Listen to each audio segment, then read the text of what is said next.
Safaricom's story is one of the most remarkable business stories in modern Africa. What began as a telecommunications company in Kenya would eventually become a technology and financial services powerhouse, transforming the way millions of people communicate, do business, and move money. Safaricom was launched in Kenya in 1997 as a mobile telecommunications operator. In its early years, the company operated in a market where mobile phones were still expensive and largely associated with wealthier Kenyans and businesses. The challenge for Safaricom was simple. How could it make mobile communication affordable enough for ordinary Kenyans while building a business capable of competing in a rapidly changing telecommunications industry? The company gradually expanded its network, lowered the cost of communication, and built a large customer base. One of the people who became closely associated with Safaricom's early growth was Michael Joseph, who served as its founding chief executive officer. Under his leadership, Safaricom pursued an aggressive strategy of expanding its network and making mobile communication accessible to as many Kenyans as possible, but the biggest transformation was still to come. In the early 2000s, Vodafone began exploring ways of using mobile phones to provide financial services to people who had limited access to traditional banking. The original idea behind M-PESA was not actually to create a nationwide money transfer system. It was initially designed to help microfinance customers receive and repay loans using mobile phones and Safaricom's network of agents. During the pilot, however, something unexpected happened. Instead of simply using the service to repay loans, some customers began sending the money they received to other people. The team realized that they had discovered something much bigger. There was a huge problem in Kenya that needed solving. How could people working in cities easily send money to relatives living in rural areas? At the time, sending money home could be difficult. People relied on buses, friends, relatives, and other informal methods to transport cash.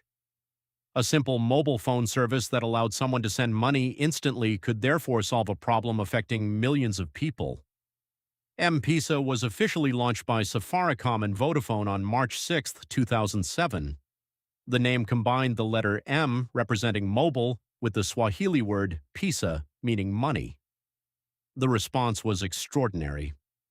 Safaricom initially expected to acquire about 300,000 customers during the first year. Instead, M-PESA attracted 2 million customers within its first year. By June 2008, the service had reached 3 million customers. What had started as an experiment had become a national phenomenon.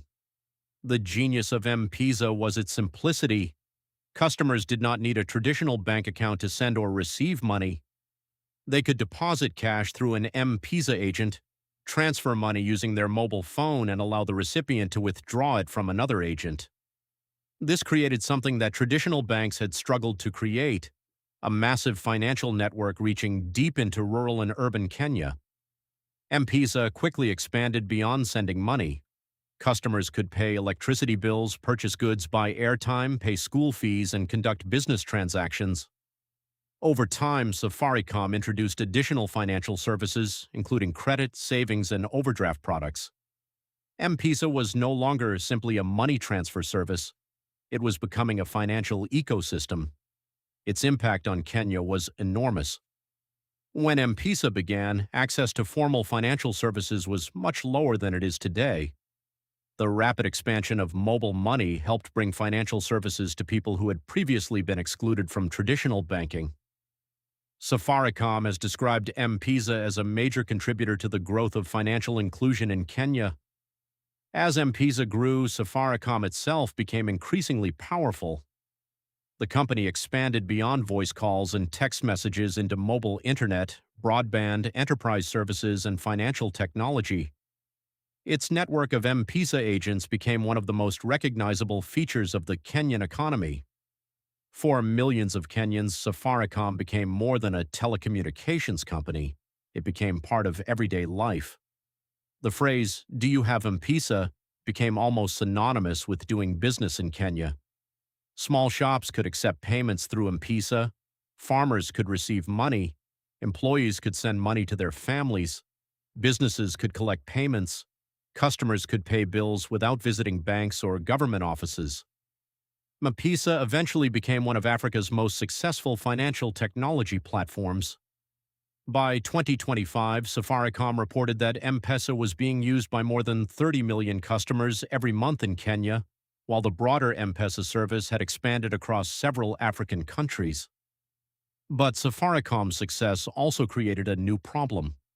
The Kenyan